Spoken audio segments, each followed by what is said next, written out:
कि महामंगल हमारे जीवन में मंगल कैसे होगा, अच्छा कैसे होगा।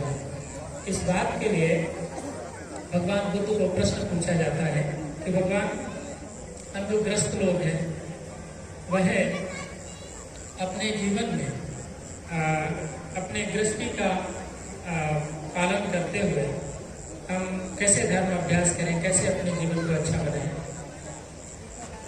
तो भगवान बुद्ध यहाँ पर 38 महामंगल का ऐसा उपदेश करते हैं। दूसरा उपदेश जो है वो परामुख सूत्र है। परामुख का मतलब होता है कि व्यक्ति का पतन कैसे होता है, वह अपने जीवन में गिरावट को कैसे प्राप्त होता है, इसलिए उस सूत्र का नाम है परामुख सूत्र। और तीसरा सूत्र है सिंगालवाद सूत्र। तो ये सिंगालवाद सूत्र है, ये पूरा हम अपने गृहस्थ जीवन को कैसे अच्छा बनाएं, इस विषय पर ये 3 ऐसे महत्वपूर्ण सूत्र हैं। तो समय तो बहुत ही कम है, इनके विषय में व्याख्या कर पाना ये संभव नहीं है, लेकिन महामंगल सूत्र की 2 गाथाएं आपको सिर्फ मैं यहाँ बताऊंगा, उन्हें आप ध्यान दें। भगवान बुद्ध इसके विषय में उत्तर देते हैं। तो सबसे पहली बात कहते हैं असेवना च बालानि। बाल का मतलब है यहाँ अज्ञानी, दुष्ट, मूर्ख लोग। तो कहते हैं सेवना यहाँ संगति के लिए आया है। तो कहते हैं कि संगति नहीं करना है, कैसे? बुरे लोगों की। अगर आप दुष्ट लोगों की, दुर्जन लोगों की यदि आप संगति करते हैं, आप देखिए माता पिता चिंतित होते हैं कि बेटा बड़ा हो रहा है और उसकी संगति यदि गलत दिशा में जा रही है तो वह उसके लिए बड़े चिंतित होते हैं। वह चाहते हैं कि उसके मित्र अच्छे हों, ज्ञानी हों, पढ़ने लिखने वाले हों, अच्छी दिशा में जाने वाले हों, हमेशा इस बात के लिए चिंतित होते हैं। अगर उसकी संगति किसी गलत मार्ग में है, किन्हीं बुरी बातों में पड़ रहा है, तो बड़ी उन्हें चिंता होती है। तो व्यक्ति के जीवन में अगर उसे अपना अच्छा जीवन बनाना है, अपने जीवन में वो अगर मंगल चाहता है, तो सबसे पहली बात भगवान कहते हैं कि पहले उसकी संगति ठीक होनी चाहिए। तो उसे संगति नहीं करना है दुर्जन लोगों की, दुष्ट लोगों की, बुरे लोगों की, अज्ञानी लोगों की। और करना क्या है? तो कहते हैं पंडितानां च सेवनम्। जो विद्वान जन हैं, जो श्रेष्ठ लोग हैं, जो अच्छे मार्ग पर आरूढ़ हैं, जो सज्जन पुरुष हैं, ऐसे सत्पुरुषों की संगति करना, ये उत्तम मंगल है। और कहते हैं पूजा च पूजनीय। जो पूजनीय लोग हैं उनकी पूजा करना, उनका सम्मान करना, उनका अपकार नहीं करना। तो माता पिता, गुरु, उपाध्याय, उनका सदैव अपकार करने से बचना चाहिए। उनका सदैव अपने जीवन में आदर सम्मान, उनकी सेवा करनी चाहिए। तो ये पहला सूत्र आप देखिए कि संगति हमारे जीवन में क्या करवा सकती है, कितना महत्वपूर्ण है। और दूसरा एक उपदेश और कहूँगा, कहते बहु सज्जन सिपंच विनियोग सुसिद्धि। कहते हैं बहुत सारी सिद्ध कलाएं सीखना। जीवन में मनुष्य के जीवन को प्राप्त करने के पश्चात हमें बहुत सारी सिद्ध कलाएं सीखनी चाहिए। बहुत से होना, बहुत से शास्त्रों का अध्ययन करना और विनम्र होना। आप जो है विनम्र होने का मतलब है चरित्र गठन। हमें जीवन में जो शिक्षा प्राप्त करते हैं उसमें 2 प्रकार की शिक्षाओं की आवश्यकता होती है। जो शिक्षा ग्रहण करते हैं उसके 2 मूल्य हैं। एक तो आजीविका का कौशल प्राप्त करना। जो एजुकेशन प्राप्त कर रहे हैं, डॉक्टर, इंजीनियर, IAS, PCS से लेकर के जो कुछ भी आप बनना चाहते हैं, ये सिर्फ आपके जीवन की आवश्यकताओं को पूरा करेगा। ये आजीविका का कौशल प्राप्त होता है। लेकिन आजीविका के कौशल प्राप्त करने के साथ साथ एक दूसरी शिक्षा और चाहिए होती है, जिस शिक्षा का उद्देश्य होता है चरित्र निर्माण। तो आज देख रहे हैं आज के जो शिक्षण संस्थान है, वह चरित्र निर्माण का जो पक्ष है वह भूल जा रहे हैं, उसे विस्मृत कर रहे हैं। जिसके कारण आप देखते हैं एक बेटा जो है वो डॉक्टर, इंजीनियर तो बन सकता है, लेकिन उसके बेटे बनने में कमी रह जाती है। एक बेटी IAS तो बन सकती है, डॉक्टर तो बन सकती है, लेकिन उसकी बेटी बनने में कमी रह जाती है। तो आप देखिए कि जिसका समाज में बहुत सारे लोग उसका दुष्परिणाम देखते हैं। तो आप समझिए कि जो बेटा पढ़ने लिखने के बाद ऐसी स्थिति होती है कि अगर माँ कुछ कहे तो वो समझने में उतना समर्थ नहीं रहता। कहता है कि आई तू इस बात को नहीं समझेगी। उस आई को ये बात बोलना है जब इसकी कोई भाषा नहीं थी, इसके सिर्फ रोने और इसके हंसने से आई सब कुछ समझने में समर्थ थी।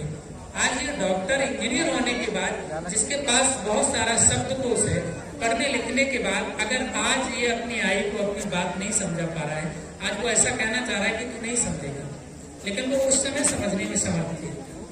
तो जो चरित्र निर्माण है और उसके बाद है सुभाषित। सुभाषित वचन बोलना, वाणी के 4 दोषों से मुक्त होना।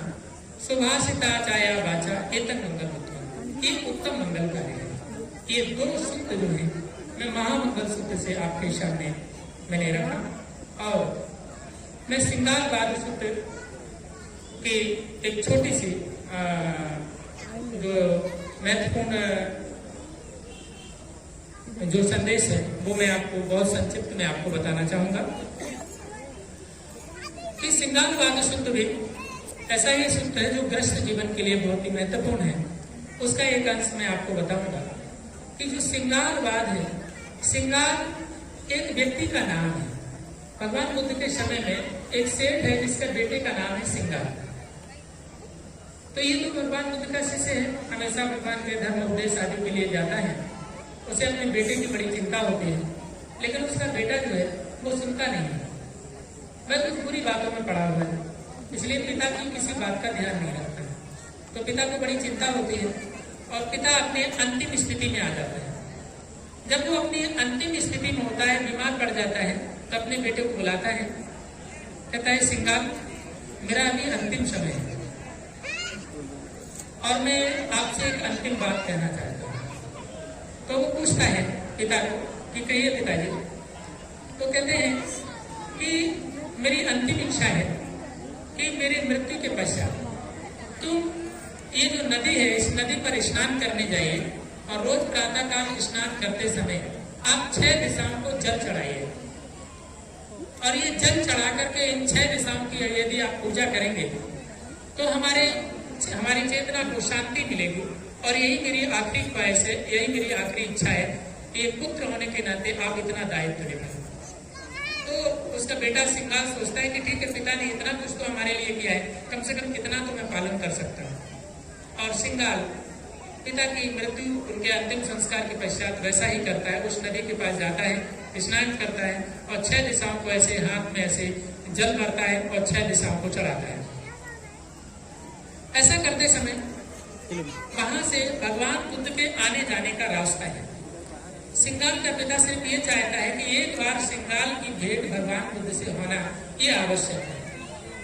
तो वहां वही होता है कि श्रृंगार जब पूजा कर रहा होता है और जब 6 दिशाओं को जल चढ़ा रहा होता है तो एक बार भगवान बुद्ध वहां से गुजरते हैं और उसे देखते हैं। भगवान उसको पहचानते हैं, तो उसे देख करके भगवान कहते हैं श्रृंगार। तो भगवान की आवाज में ऐसी आवाज था कि कोई भी व्यक्ति भगवान को सुन करके इतना प्रभावित हो जाता, उन्हें देख करके, सुनना तो दूर, उन्हें देखते ही उनसे प्रभावित हो जाता था। तो भगवान बुद्ध ने उसको कहा श्रृंगार, आर्य पुत्र, आर्य धर्म में 6 दिशाओं की पूजा ऐसे नहीं करते। श्रेष्ठ पुत्र जो है वह श्रेष्ठ धर्म का पालन करते हुए 6 दिशाओं की पूजा ऐसे नहीं करते। तो श्रृंगार को जिज्ञासा जागती है, कहते कि भगवान फिर 6 दिशाओं की पूजा करते कैसे? तब भगवान कहते हैं कि 6 दिशाओं की पूजा जो पूर्व की दिशा है वो माता पिता की दिशा होती है। माता पिता हमारे जीवन में पूर्व दिशा है। पूर्व दिशा से जैसे सूर्योदय होता है, वैसे ही हमारे जीवन का सूर्योदय जो है, माता पिता हमारे लिए पूर्व की दिशा है। जो लोग अपने माता पिता का आदर सत्कार करते हैं, उनका अपकार नहीं करते, उनकी सेवा करते हैं, वो लोग पूर्व दिशा की पूजा करते हैं। पश्चिम की दिशा पति पत्नी और बच्चों की दिशा है।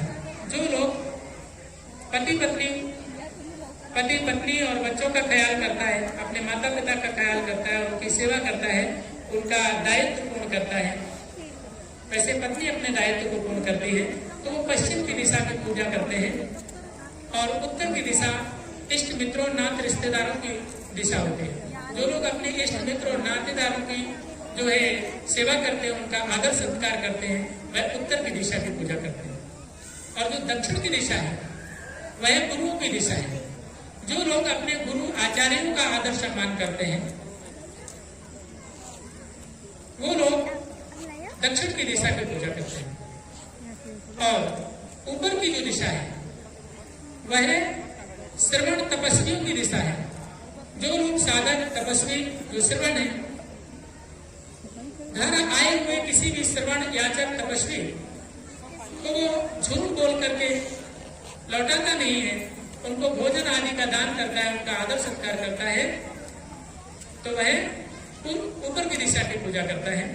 और नीचे की दिशा घर में काम करने वाले जो सेवक हैं, मजदूर हैं, उनका समय से उनकी मेहनत का उनका मेहनताना देना, उनके प्रति अच्छा व्यवहार करना, उन्हें कोई परेशानी हो तो उन्हें मदद करना, तो वह लोग नीचे की दिशा की पूजा करते हैं। भगवान कहते हैं कि ये 6 दिशाओं की शक्तियां हैं। जिस व्यक्ति के जीवन में, जिस गृहस्थ जीवन के जीवन में ये 6 दिशाओं की शक्तियां जिस व्यक्ति से प्रसन्न है, इन 6 दिशाओं की शक्तियों के प्रति वह उचित आदर सम्मान और अपने दायित्व को निर्वहन करता है।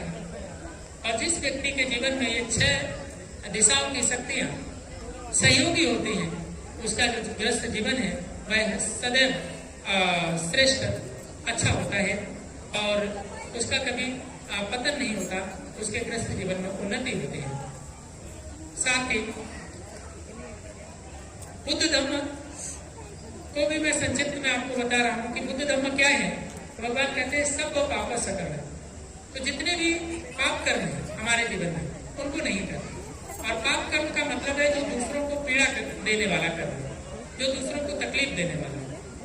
और कुशल संपदा जो पुण्य कर्म है उसका संचय करना है, क्योंकि जो पुण्य कर्म है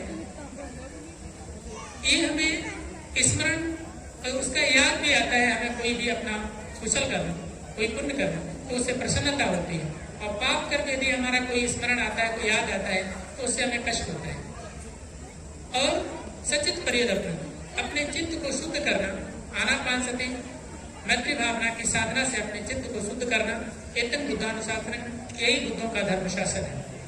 तो बुद्धों के धर्मशासन का अनुपालन करते हुए वह अपने जीवन में कोई भी व्यक्ति सुखी समृद्धशाली जीवन को प्राप्त होता है, वह अपने दुखों से मुक्ति की ओर बढ़ता है।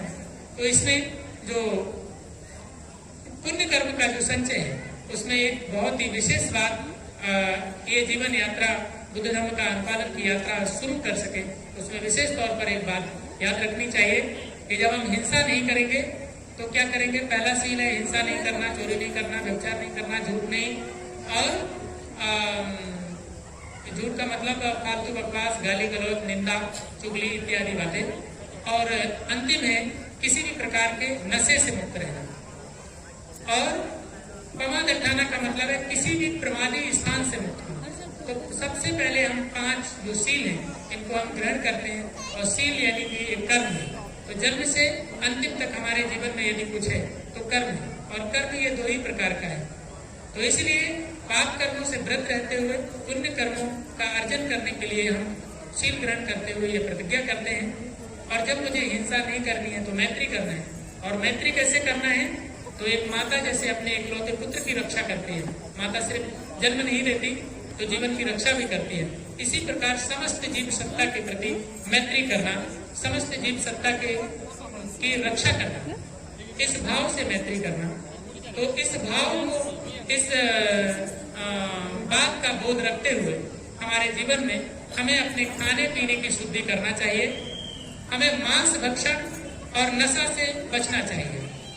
हम इस प्रकार की जब हम पूजा करते हैं और इतने इस प्रकार के आदर्शों की पूजा करते हैं, इस तरीके के निर्देशों की पूजा करते हैं, तो बौद्धों के जीवन में एक बड़ी ही विडंबना है, कहीं एक बड़ा दुराग्रह है कि जो लोग इस प्रकार की पूजा मैत्री आदि की साधना को मद्देनजर रखते हुए बुद्ध धर्म की पूजा करते हैं, वही लोग जो है शादी के 2 दिन पहले परित्राण पाठ करते हैं, पूजा करते हैं, कर्णिमंत्री सूत्र का पाठ करते हैं और 2 दिन बाद पाहुचार करते हैं। इस मांस भक्षण से आपको बचना चाहिए। ठीक 2 दिन पहले जिन मूल्यों का आप पूजा करते हैं, जिनकी शपथ ग्रहण करते हैं, ठीक मेहमान नवाजी के तौर पर आप इस तरीके की रस्म निभाते हैं कि ठीक आप उसका उल्टा करते हैं। तो पूरे बौद्धों को अपने कल्चर में, अपनी संस्कृति में ये बदलाव करना चाहिए कि जिन नैतिक मूल्यों की वो पूजा कर रहे हैं, जिनकी वो शपथ ग्रहण करते हैं, ठीक 2 दिन बाद उनका जो उल्लंघन होता है, तो इस प्रकार की मेहमान नवाजी से बचे। ऐसी मेहमान नवाजी न स्वीकार करिए और न ऐसी मेहमान नवाजी दीजिए। मांस भक्षण और लाल वाली भाजी और लाल वाले पानी से बचिए। ये सफेद वाला पानी ही काफी है आपके जीवन के अच्छा बनाने के लिए, और बाकी आपके पास खान पान के लिए बहुत कुछ अच्छा है, लेकिन जो कुछ भी ग्रहण कर रहे हैं, जो अपने ही आदर्श और अपने नैतिक मूल्य, अपने धर्म के मूल्यों के खिलाफ है, ऐसी चीजों का अगर हम अनुकरण करते हैं तो ये बहुत ही अशोभनीय बात है।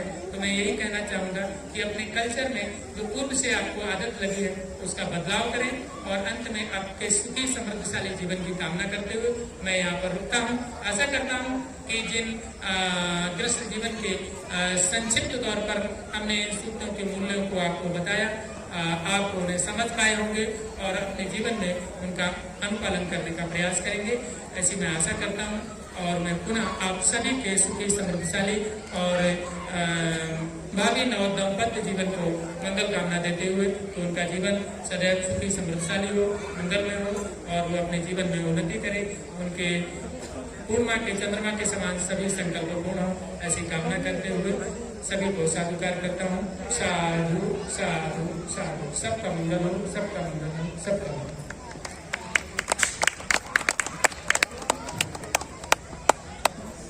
धन्यवाद पूज्य भंडाजी. या प्रसंगी दोघांनाही विनंती करेल की त्यांनी या ठिकाणी यावं, म्हणजे अंगठीची जी रस्म आहे, रिंगची रस्म, ती संपन्न करावी. एक दुसऱ्याला अंगठी घालत